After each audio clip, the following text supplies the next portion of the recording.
Thank you. Buenas tardes. It is a wonderful honor to be here in Santiago, Chile. And I want to, first of all, thank your president, President Piñera, for his outstanding leadership and the hospitality that he's extended not only to me, but also to my wife, my daughters, and most importantly, my mother-in-law.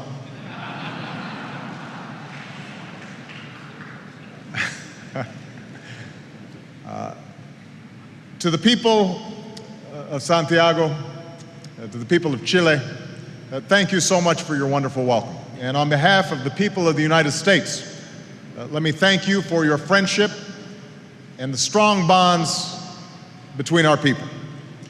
There are several people that I just want to acknowledge very briefly. We have the president of the Inter-American Development Bank, Luis Alberto Moreno, who is here.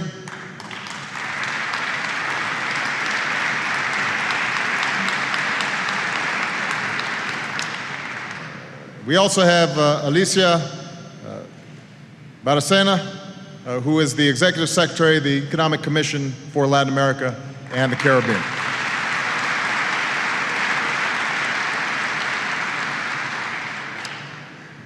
Throughout our history, this land has been called El Fin de la Tierra, the end of the world. But I've come here today because in the 21st century, this nation is a vital part of our interconnected world. In an age when peoples are intertwined like never before, Chile shows that we need not be divided by race or religion or ethnic conflict. You've welcomed immigrants from every corner of the globe, even as you celebrate a proud indigenous heritage. At a time when people around the world are reaching for their freedoms, Chile shows that, yes, it is possible to transition from dictatorship to democracy and to do so peacefully. Indeed, our marvelous surroundings today, just steps from where Chile lost its democracy decades ago, is a testament to Chile's progress and its undying democratic spirit.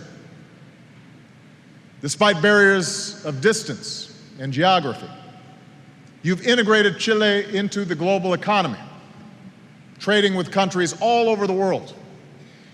And in this internet age, becoming the most digitally connected country in Latin America.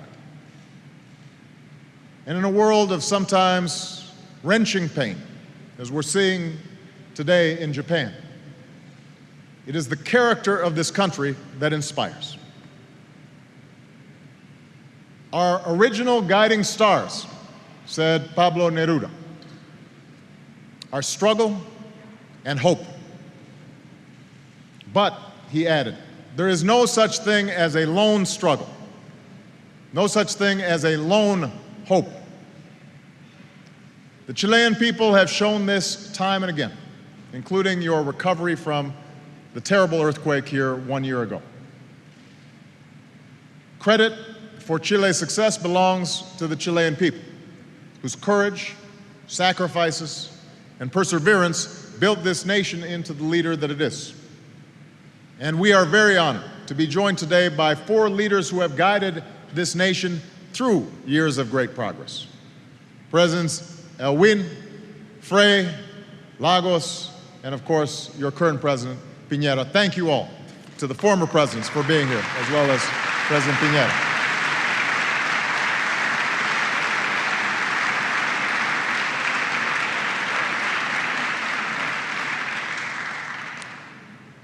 So I could not imagine a more fitting place to discuss the new era of partnership that the United States is pursuing, not only with Chile, but across the Americas.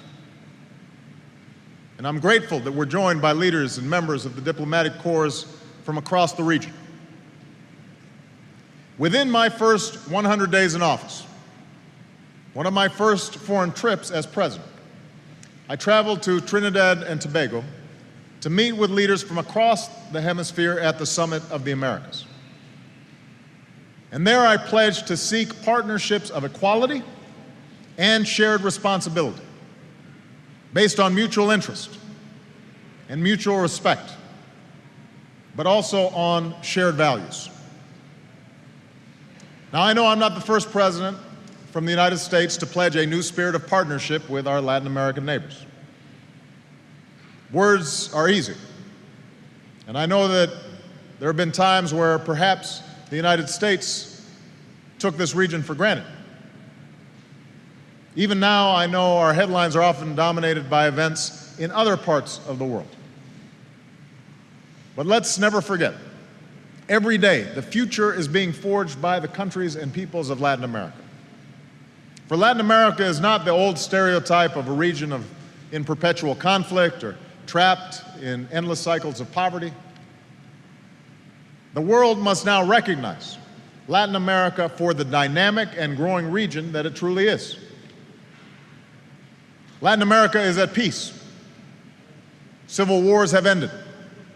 Insurgencies have been pushed back. Old border disputes have been resolved. In Colombia, great sacrifices by citizens and security forces have restored a level of security not seen in decades. And just as old conflicts have receded, so too have the ideological battles that often fueled them. The old stale debates between state-run economies and unbridled capitalism, between the abuses of right-wing paramilitaries and left-wing insurgents, between those who believe that the United States causes all the region's problems and those who believe that the United States ignores all the region's problems. Those are false choices, and they don't reflect today's realities. Today, Latin America is democratic. Virtually all the people of Latin America have gone from living under dictatorships to living in democracies. Across the region, we see vibrant democracies from Mexico to Chile to Costa Rica. We've seen historic, peaceful transfers of power from El Salvador to Uruguay to Paraguay. The work of perfecting our democracies, of course, is never truly done. But this is the outstanding progress that's been made here in the Americas. Today, Latin America is growing. Having made tough but necessary reforms, nations like Peru and Brazil are seeing impressive growth. As a result, Latin America weathered the global economic downturn better than other regions. Across the region, tens of millions of people have been lifted from extreme poverty. From Guadalajara to Santiago to Sao Paulo, a new middle class is demanding more of themselves and more of their governments. Latin America is coming together to address shared challenges. Chile, Colombia, and Mexico are sharing their expertise in security with nations in Central America. When a coup in Honduras threatened democratic progress, the nations of the hemisphere unanimously invoked the Inter-American Democratic Charter, helping to lay the foundation for the return to the rule of law. The contributions of Latin American countries have been critical in Haiti, as has Latin American diplomacy in the lead up to yesterday's election in Haiti. And increasingly, Latin America is contributing to global prosperity and security. As longtime contributors to United Nations peacekeeping missions, Latin American nations have helped to prevent conflicts from Africa to Asia. At the G20, nations like Mexico, Brazil, Argentina now have a greater voice in global economic decision-making. Under Mexican leadership, the world made progress at Cancun in our efforts to combat climate change. Nations like Chile have played a leading role in strengthening civil society groups around the world. So this is the Latin America that I see today. A region on the move, proud of its progress, and ready to assume a greater role in world affairs. And for all these reasons, I believe that Latin America is more important to the prosperity and security of the United States than ever before. With no other region does the United States have so many connections. And nowhere do we see that more than in the tens of millions of Hispanic Americans across the United States who enrich our society, grow our economy, and strengthen our nation every single day. And I believe Latin America is only going to become more important to the United States, especially to our economy. Trade between the United States and Latin America has surged. We buy more of your products, more of your goods than any other country, and we invest more in this region than any other country. For instance, we export more than 3 times as much to Latin America as we do to China. Our exports to this region, which are growing faster than our exports to the rest of the world, will soon support more than 2 million US jobs. In other words, when Latin America is more prosperous, the United States is more prosperous. But even more than interests, we're bound by shared values. In each other's journey, we see reflections of our own. Colonists who broke free from empires, pioneers who opened new frontiers, citizens who have struggled to expand our nation's promise to all people, men and women, white, black, and brown. We're people of faith who must remember that all of us, especially the most fortunate among us, must do our part, especially for the least among us. We're citizens who know that ensuring that democracies deliver for our people must be the work of all. This is our common history.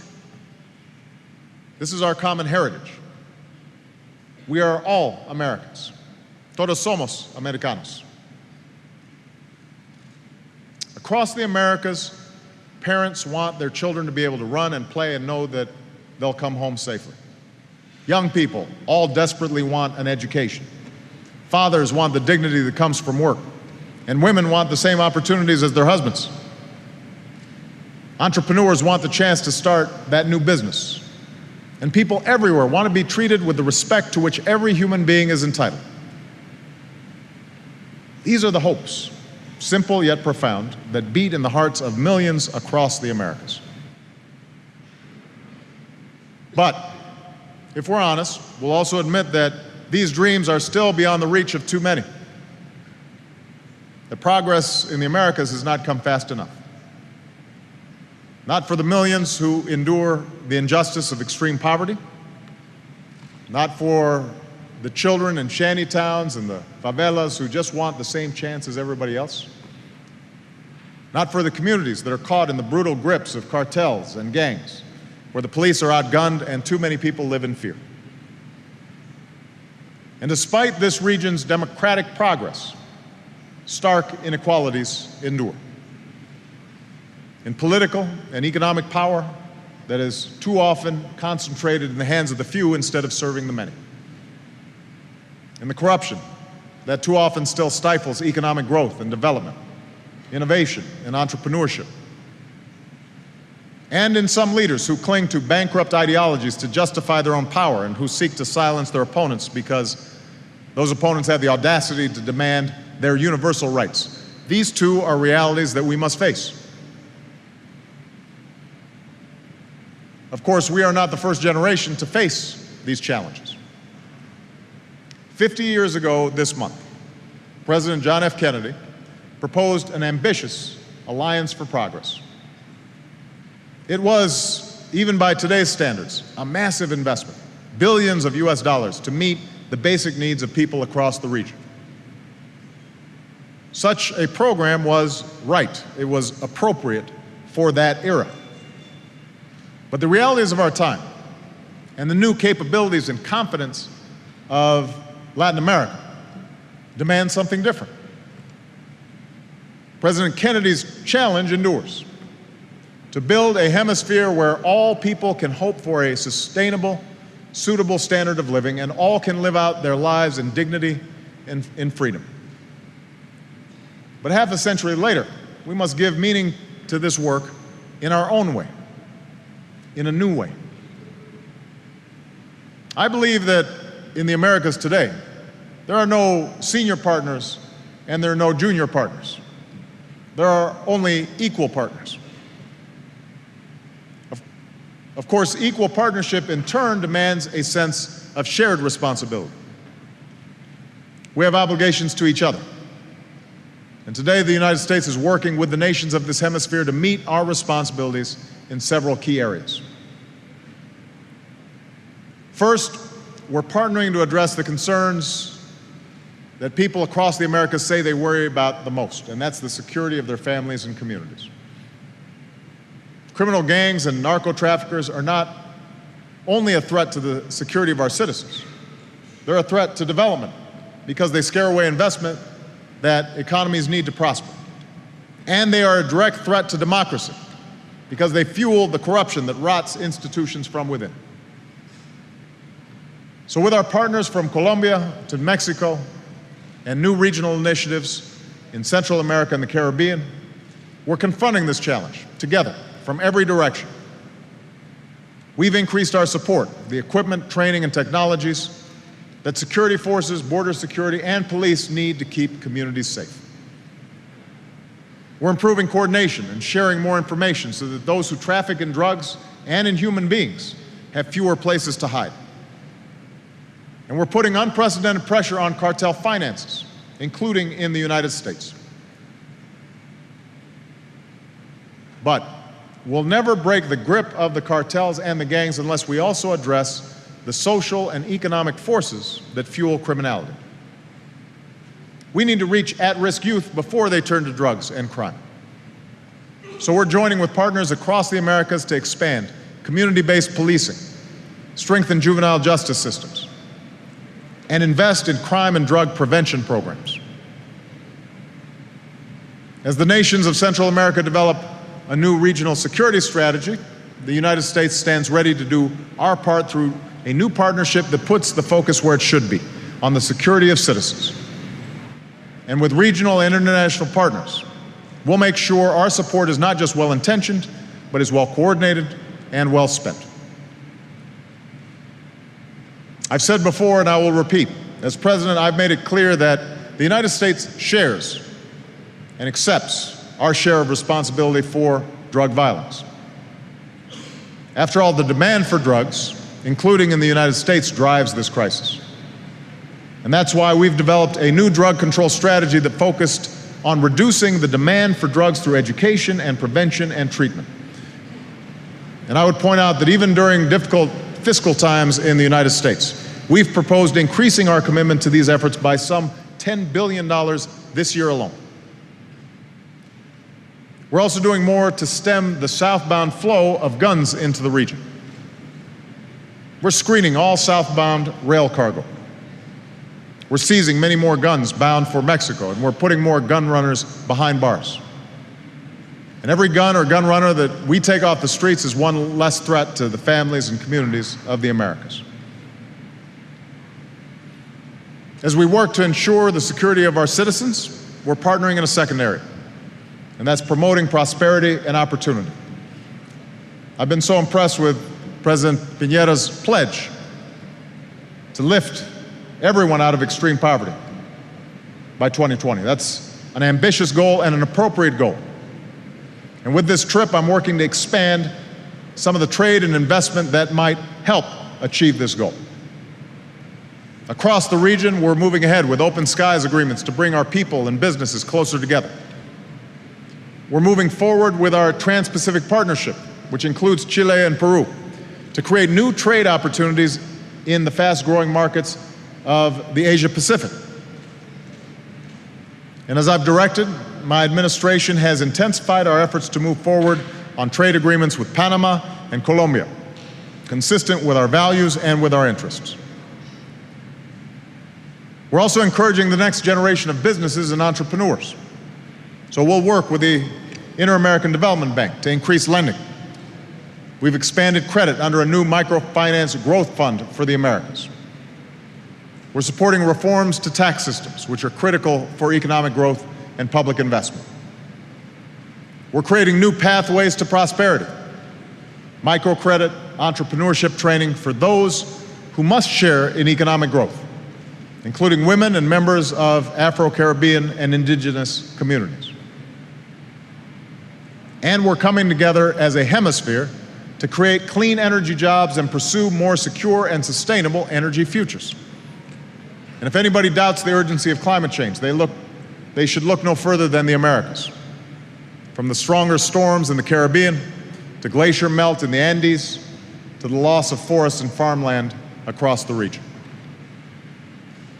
Under the Energy and Climate Partnership of the Americas that I proposed, countries have stepped forward, each providing leadership and expertise. Brazil has expertise in biofuels, Chile in geothermal, Mexico on energy efficiency. El Salvador is connecting grids in Central America to make electricity more reliable. These are exactly the kind of partnerships that we need.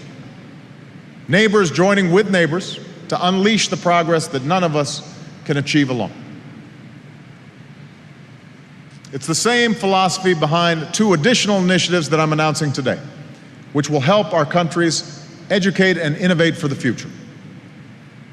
First, we're launching a new initiative to harness the power of social media and online networks to help students, scientists, academics, and entrepreneurs collaborate and develop the new ideas and products that will keep the Americas competitive in a global economy. And I'm proud to announce that the United States will work with partners in this region, including the private sector, to increase the number of U.S. students studying in Latin America to 100,000 and the number of Latin American students studying in the United States to 100,000. Staying competitive also, of course, demands that we address immigration, an issue that evokes great passions in the United States as well as in the Americas. As president, I've made it clear that immigration strengthens the United States. We are a nation of immigrants, which is why I have consistently spoken out against anti-immigrant sentiment. We're also a nation of laws, which is why I will not waver in my determination to fix our broken immigration system. I'm committed to comprehensive reform that secures our borders, enforces our laws, and addresses the millions of undocumented workers who are living in the shadows of the United States. I believe, though, that this challenge will be with us for a very long time, so long as people believe that the only way to provide for their families is to leave their families and head north. And that's why the United States has to continue to partner with countries that pursue the broad-based economic growth that gives people and nations a path out of poverty, and that's what we're seeing here in Chile. As part of our new approach to development, we're working with partners like Guatemala and El Salvador, who are committed to building their own capacity, from helping farmers improve crop yields to helping healthcare systems to deliver better care. Which leads me to the final area where we must continue to partner, and that's strengthening democracy and human rights. More than 60 years ago, our nations came together in an organization of American states and declared, and I quote, that representative democracy is an indispensable condition for the stability, peace, and development of the region. A decade ago, we reaffirmed this principle with an Inter-American Democratic Charter that stated, and I quote, the people of the Americas have a right to democracy, and their governments have an obligation to promote and defend it. Across the Americas, generations, including generations of Chileans, have struggled and sacrificed to give meaning to these words. Ordinary men and women who dared to speak their mind. Activists who organized new movements. Faith leaders who preached social justice. The mothers of the disappeared who demanded the truth. Political prisoners who rose to become presidents, and even now, Las Damas de Blanco, who march in quiet dignity. The people of the Americas have shown that there is no substitute for democracy. As governments, we have then an obligation to defend what has been won.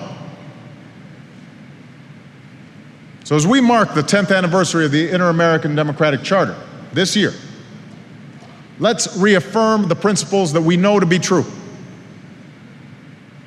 Let's recommit to defending democracy and human rights in our own countries by strengthening the institutions that democracy needs to flourish.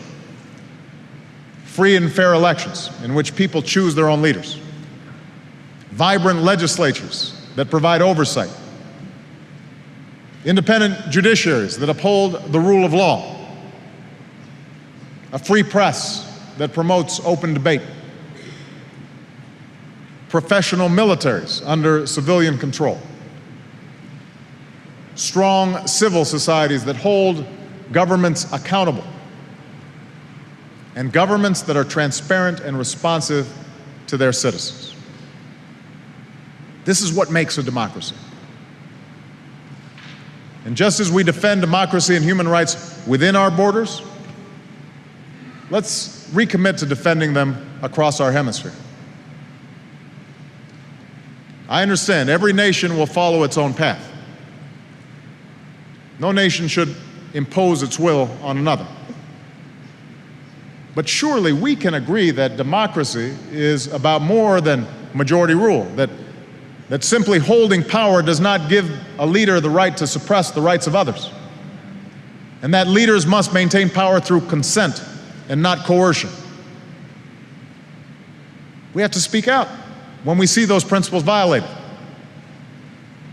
Let's never waver in our support for the rights of people to determine their own future. And yes, that includes the people of Cuba. Since taking office, I've announced the most significant changes to my nation's policy towards Cuba in decades.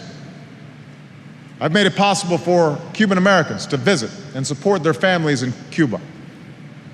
We're allowing Americans to send remittances that bring some economic hope for people across Cuba, as well as more independence from Cuban authorities. Going forward, we'll continue to seek ways to increase the independence of the Cuban people, who I believe are entitled to the same freedom and liberty as everyone else in this hemisphere. I will make this effort to try to break out of this history that's now lasted for longer than I've been alive. But Cuban authorities must take some meaningful actions to respect the basic rights of their own people. Not because the United States insists upon it, but because the people of Cuba deserve it, no less than the people of the United States or Chile or Brazil or any other country deserve it.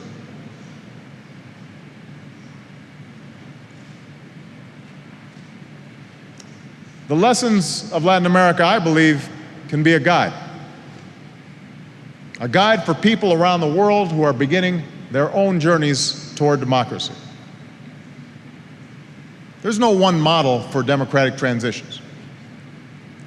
But as this region knows, successful transitions do have certain ingredients. The moral force of nonviolence, dialogue that's open and inclusive,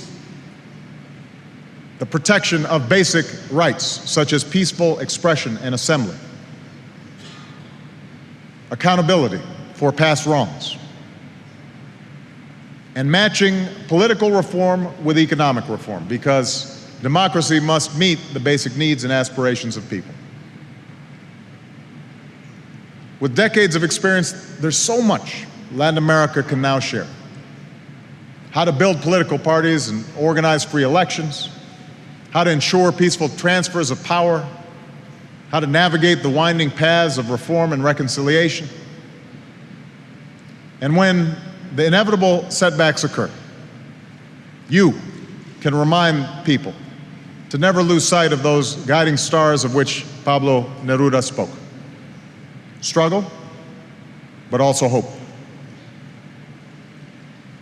Security for our citizens, trade and development that creates jobs, prosperity, and a clean energy future, standing up for democracy and human rights.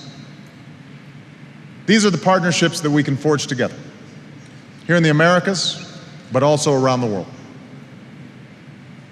And if anyone doubts whether this region has the capacity to meet these challenges, they need only remember what happened here in Chile only a few months ago.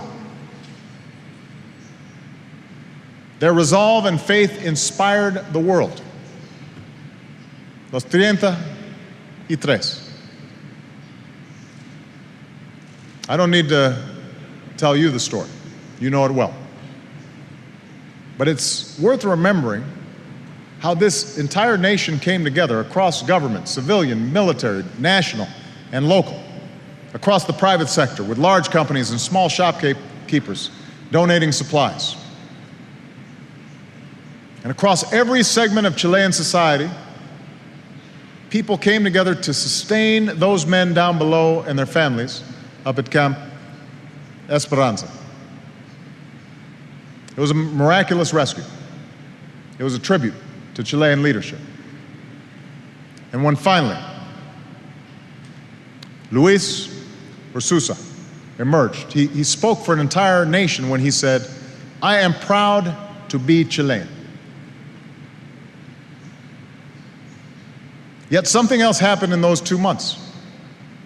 The people and governments of Latin America came together to stand with a neighbor in need.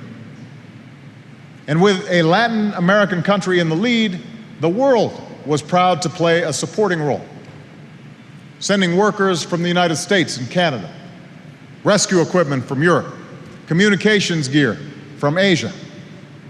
And as the miners were lifted to safety for those joyous reunions, it was a truly global movement, watched and celebrated by more than 1 billion people.